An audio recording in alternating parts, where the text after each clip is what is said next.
The Greeks had a word for it, and the word was Sybil, meaning a woman who could foretell the future. Well, I have a word for it, too, but I can't repeat it here.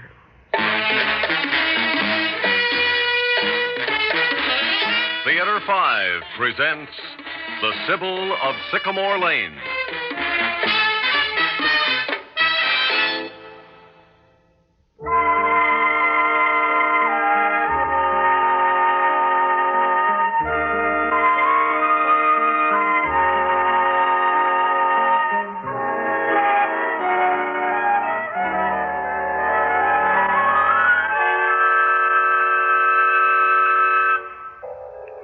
Way back at ancient Greece, there was a girl named Cassandra who always knew what was going to happen. She probably didn't know when she first realized she was a Sybil or a prophetess or whatever they call it. But I can tell you when I realized that I was. It was on a perfectly ordinary Thursday. At least it was ordinary up to about 4 o'clock. By that, I mean I'd spent the day the way any suburban housewife with 2 children would, being chauffeur, laundress, cook, gardener, what have you. But a little after 4, the bell rang. And somehow I knew who it was before I opened the door. Hi, Kate. Oh, hello, Ethel. I knew it was you. Come on in. What do you mean you knew it was me? How? I guess I must be psychic. I was going to phone you, but then I thought... She won't be home now. Phil's mother's there, so Ethel left the kids with her and went to the sale at Moreland's. But she'll stop off here afterwards. And just at that minute... There I was. That's right. Is that where you were? At Moreland's? Mm-hmm. Kate, you've got to go over there. They've got some absolutely terrific buys. Well, maybe I will tomorrow. Why not now? The kids, I don't want to take them there with me. It's probably a madhouse. Oh, it is. But if you like, I can stay here with them. Where are they? Out in the yard. Well, it's awfully nice of you, Ethel, and I'm tempted, but... Linda, Sammy, come in here. What did you say, Mommy? I said come in here at once. All right, Mommy. Come on, Sammy. Anything wrong, Kate? What? What in the name of... What's that? What's what? Well, that piece of metal out there. It came from up there. The sky. It fell. I'll say it did, and look what it did to the lawn. Kate, what made you call the kids in like that? I don't know, Ethel. I just... Why? I thought you were kidding when you said you were psychic. But you must be. Well, just look where the darn thing landed. Right where the kids were playing. If you had called them in, they might have been killed. You're right.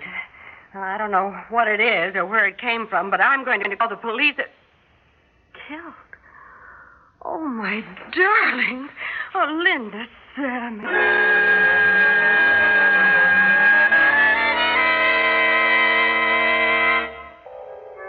With everything that happened after that, of course, I never got to the station to pick up Adam, and Ethel never went to get Phil. They took a cab, got to the house just as the police were leaving. Kate, are you all right? Why, yes, Adam. Are you all right, Ethel? Of course. Why? Well, what do you mean, why? First of all, neither of you shows up at the station. And when we get here, the place is blue with cops. Did anything happen? Oh, and how? It really would have been something for your wife. What do you mean? You see that hole out there in the yard? Well, the police just took a piece of metal out of it that looked like it weighed a ton. What? Where'd it come from? A plane. A part of a wing or something. It was in trouble. Private plane made a forced landing on the golf course, but that's not all. Linda and Sammy were playing in that very spot right there a minute before the thing hit. Kate, are they... They're all right, too, Adam. Thanks to her. You know what she did? Just before the darn thing came down, she ran to the back door and called him into the house. Good heavens. What made you do that, Kate? Well, I don't know, Adam. Well, I know. Because she's psychic. That's why. Psychic? Mm-hmm. No reason for it, but something must have told her. She ran to the door and called them in. And they really are all right? Yes, dear. They're in the kitchen having some ice cream. I need a drink. Now that you mention it, I could use one myself. Now, let me go in and take a look at them, and we'll all have one. In fact, several.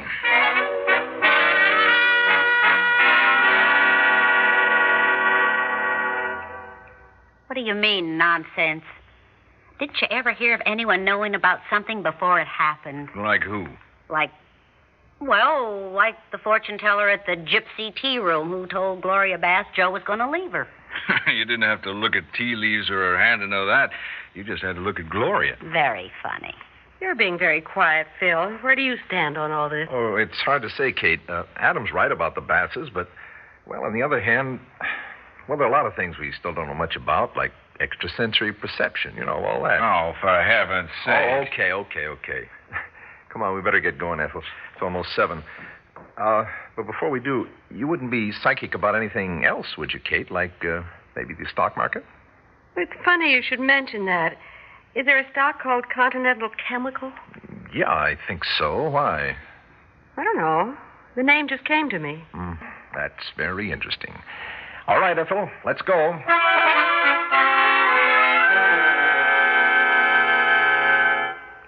As I said, that was on Thursday. The next day, when word got around, there were several phone calls about what had happened and quite a bit of talk. And the kids must have heard some of it because when we were driving to the station to pick up Adam, Linda said, Mommy, what does psychic mean? well, it means knowing about something. Well, knowing it's going to happen before it does happen. Oh. Like what? Like, well, knowing that light is going to change, turn green before we get to it. It did. Yes, of course.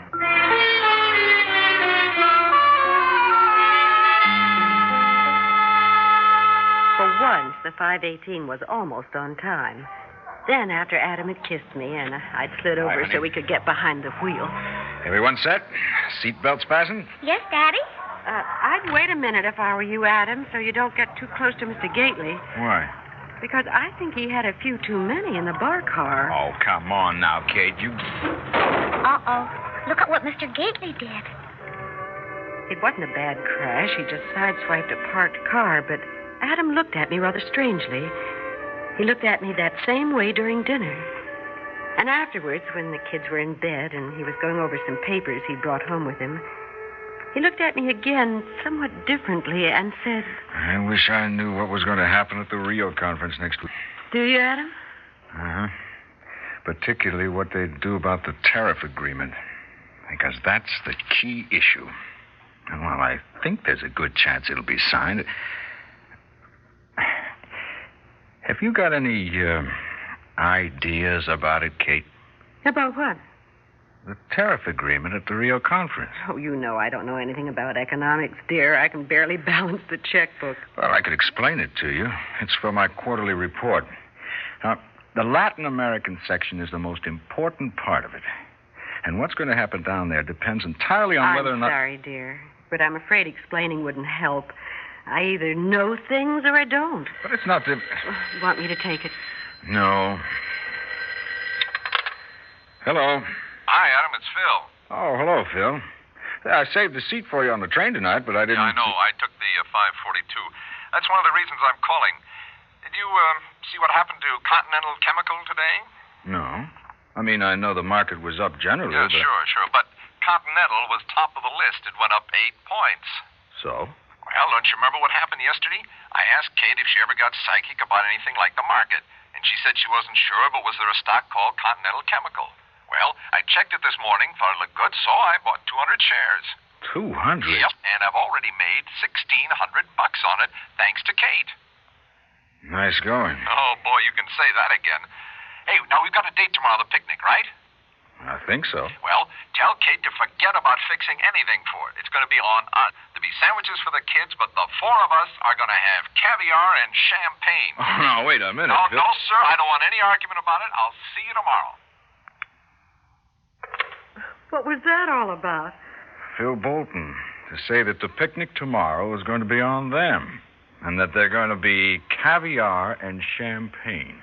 Oh, what's the occasion? The fact that he took your tip on Continental Chemical, bought 200 shares, and it went up 8 points. I see. Did he make much on it? $1,600. Now, why didn't you say anything to me about it? Because you didn't ask me. Well, maybe not. But I did ask you about the Rio conference. And I told you I didn't know anything about And that. didn't I say I'd explain? That wouldn't have helped. You can't force these things, Adam. I I either know something or I don't. You're really starting to believe this psychic nonsense, aren't you? Well, if you think it's nonsense, why did you want to know whether I had any ideas about that conference of yours? I can't imagine. It must be Gresham's law. Irrational ideas driving out rational ones. Well, we can't have that, can we? I better remove the source of infection. Where are you going? One shouldn't have to be psychic to figure that out. Ah, just a minute. Good night. Good night.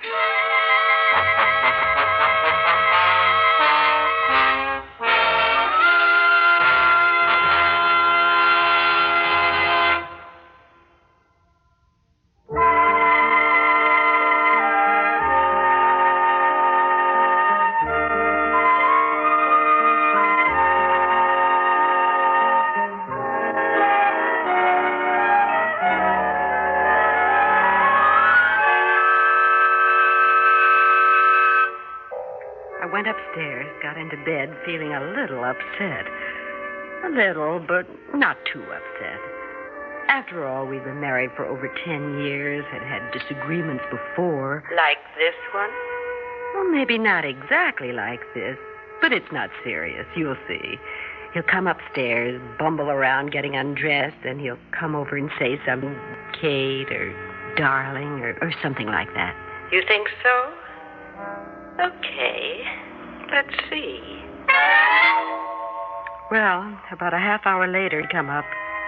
But he didn't come over. Didn't say anything. He just got into his own bed and went to sleep. Well?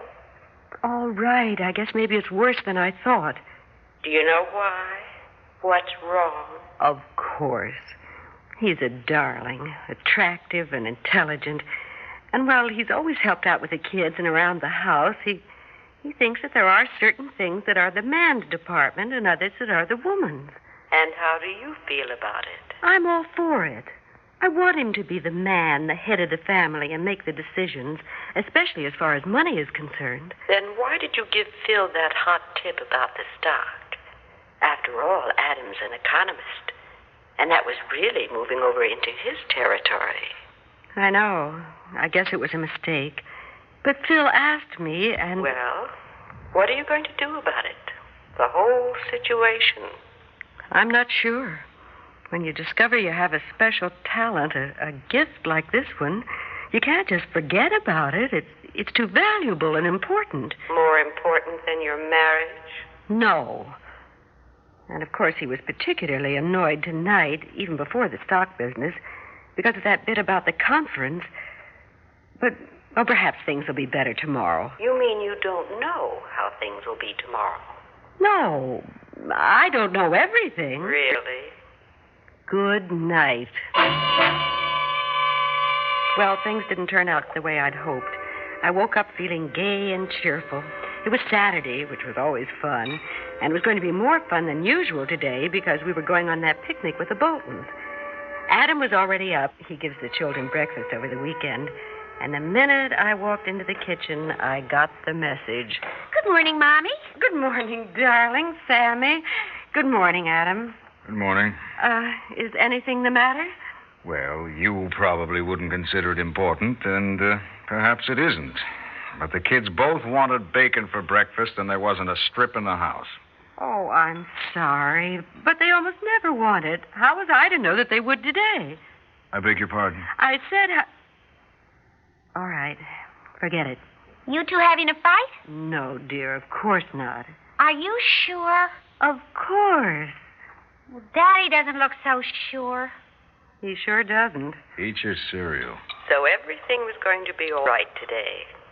You're some psychic, Toots.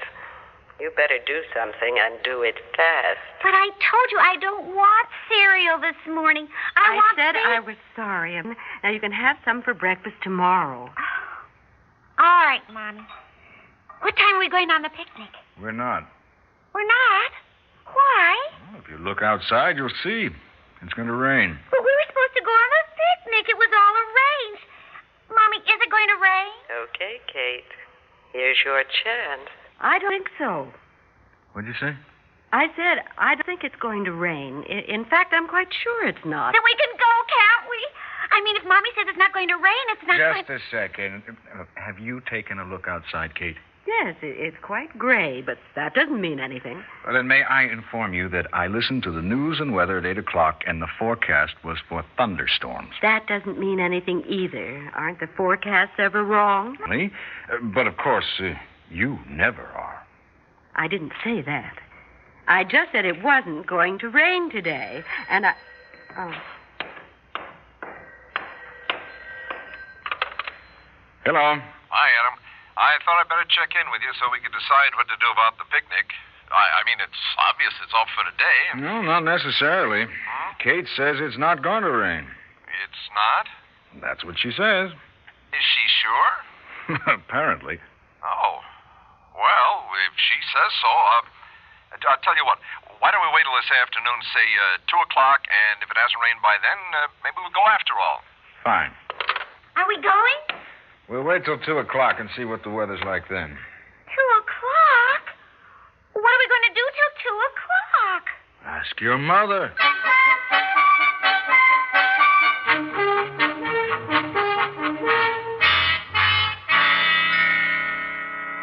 It still hadn't rained by 2 o'clock, so we went. We and our car, the Boltons and their kids and theirs. No one else was at the picnic grounds, which wasn't surprising since the sky looked the way it must have just before Noah said, all aboard. When I got out of the car, Phil said... Look, Kate, I've got all the faith in the world in you, but... But what? Are you sure? I mean, I'm absolutely sure. I tell you, it's not going to rain. Okay, let's get the stuff out. Do you want to hand me the blankets, Adam? Here you are. Thanks. Let's go down that way toward the river. Do you think we should stay closer to the cars? Why? I said it wasn't going to rain, didn't I? Yes. All right, everybody, let's go.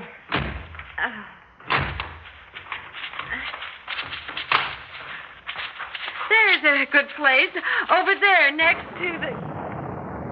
Oh! Mommy, Okay, back to the car, everybody. Run! They ran, and I stood there trying to look disconcerted and miserable. I was soaked, of course, but I didn't mind. The timing had been perfect. Then suddenly, there was Adam. Here, get under this. Oh, thanks, Adam. Where did you get the umbrella? Where do you think? I may not be psychic, but I'm not a complete idiot. No, you certainly are. I'm sorry, Adam. Oh, that's all right. We're none of us perfect. Can I ask you something? Of course. Have you talked to Mr. Whitman lately? Whitman?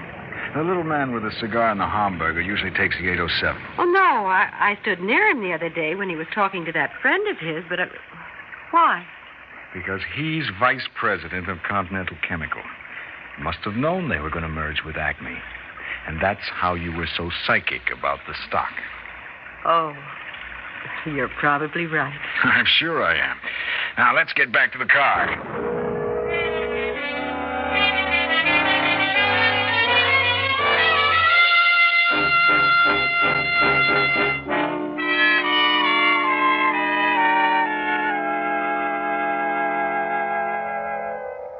We had the picnic in the Bolton's rumpus room, and it was fun. Everything was fun from then on. Adam was very concerned about me, afraid I'd catch cold. And, well, it took me quite a while to fall asleep that night. And as I lay there... Feeling pretty good, aren't you? Yes. It all worked out very nicely. Then you're not sorry about it. About what? Giving up that precious gift of yours. What do you mean, giving it up?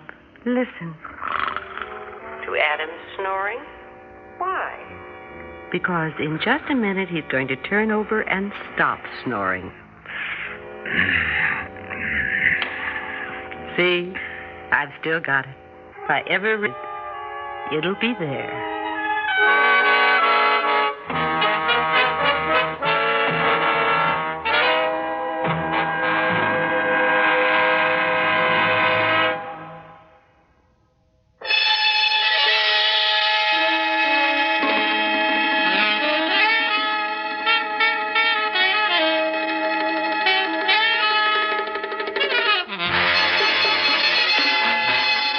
Theater has presented The Sybil of Sycamore Lane, written by Robert Newman, produced and directed by Warren Somerville.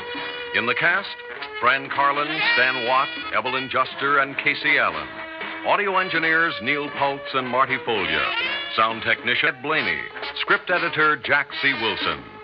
Original music by Alexander Vlastotsenko. Orchestra under the direction of Glenn Osser. Executive producer for Theater 5, Lee Bowman. We invite your comments. Write to Theater 5, New York 23, New York. That's Theater 5, New York 23, New York.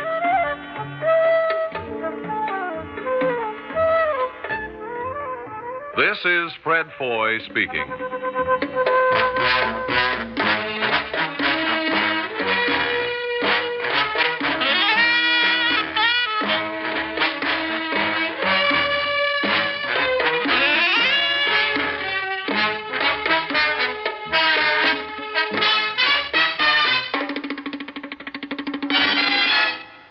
This has been an ABC Radio Network production.